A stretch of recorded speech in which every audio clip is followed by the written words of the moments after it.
2 years after undergoing an organ donation to help save the life of her mother-in-law, a popular radio show host in Milwaukee was back in the hospital. But this time, the focus was on protecting her own life. Michelle Fiore shares Elizabeth Kay's proactive surgeries to prevent cancer in our Sunday morning spotlight. Yeah, we fancy like Applebee's on a date night. Her energy is infectious. With the Oreo shake and some whipped cream on the We top. laugh. Come on, let's go. We tell funny stories. What is your good news? Elizabeth Kay's been entertaining early morning risers for 15 years at 99.1 FM, The Mix. But in 2019, stage 4 kidney failure for her mother-in-law shattered her personal world. Kay took action, and in 2021, a paired kidney exchange program through UW Health Transplant Center in Madison allowed Kay to donate her kidney to a complete stranger so Camille Hammy would get a match of her own. Today, all is well. This is the best kidney function she's had her whole life. It's honestly something we don't even really think about much anymore because life is so back to normal, which is exactly what we had hoped for. A quiet time for her mother-in-law, but in the last 2 years, troubles popped up for Kay's relatives. Our family had a breast cancer diagnosis a few years ago, and it came very out of the blue, and it happened to a relative who was relatively young. Then, last year, another relative, even younger than the first relative and younger than me, had a breast cancer diagnosis. And this is where doctors started to pause. Both relatives later learned they carry the BRCA2 gene mutation. Dr. Kelly Pettit is Kay's surgeon. The BRCA gene is a gene that helps repair DNA, and when there's a mutation in it, it means that natural abnormalities in the DNA can't be repaired, and it predisposes people to getting certain types of cancer. Breast cancer among them.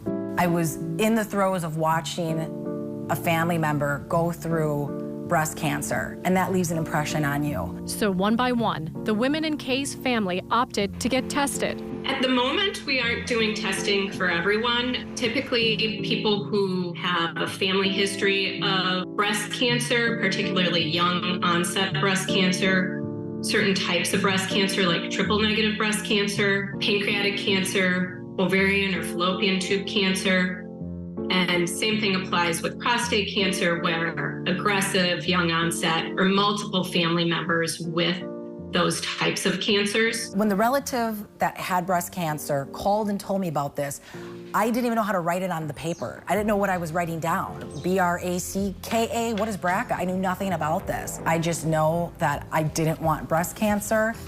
Her genetic testing came back positive, and with 2 diagnoses in the family already, Kay had questions. I had very dense breasts, so I'm producing more estrogen, and I have the gene marker. So all of those factors put together for me meant that I was 58% likely to have breast cancer, which those are worse odds than flipping a coin.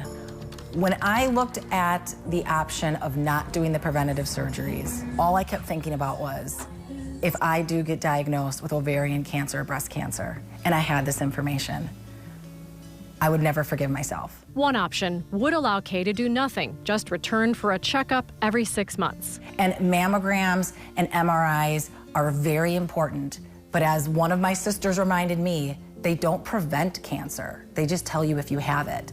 So this summer, Kay had surgery with Pro Healthcare in Waukesha. She had a bilateral nipple-sparing mastectomy, meaning that everything on the outside, everything that you can see from the outside is saved and preserved, and through a single incision, all of the breast tissue on the inside is removed.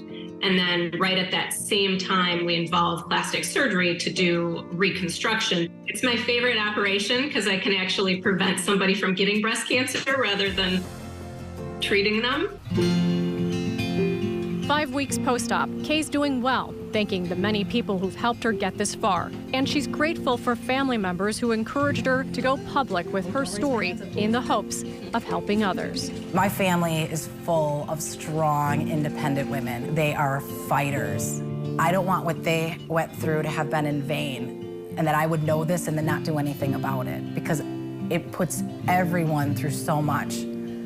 when someone gets diagnosed with cancer in your family, especially the person with the cancer. It's been a tough journey. Mobility's been greatly restricted after surgery. I mean, opening and closing doors, just trying to get the shower curtain closed. Physical therapy's helping, but there's more ahead. So now I have these chest expanders in, which kind of limit my mobility, and it's been a learning curve to get used to that as we get ready for reconstruction. One of the hardest parts in the journey, the emotional part, can be with reconstruction. Elizabeth Kay has found strength here with the staff at Illum. I feel like for a lot of them, it's always an emotional roller coaster. It's got to be a daunting process to say we're going to take, a piece of you out, and then you're going to have it reconstructed. Dr. Jenna Cusick with Illum Cosmetics says patients having a bilateral mastectomy can opt to get implants right away. Others, like Kay, first use chest expanders. Sometimes we'll see them the first day after surgery or within a week of surgery. Usually by 2 to 3 weeks afterwards, we'll start filling up those tissue expanders.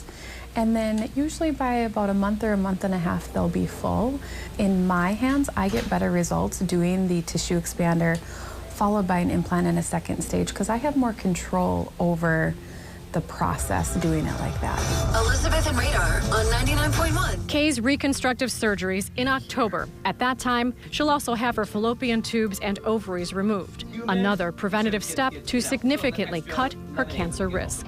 The biggest thing I would love for people to take away from this is to not be afraid of information. This has been so physically and emotionally exhausting at times, but I joke that donating the kidney was a little bit easier than having these chest expanders put in. 2 women, 2 surgeries, 2 years apart, now with more life ahead of them.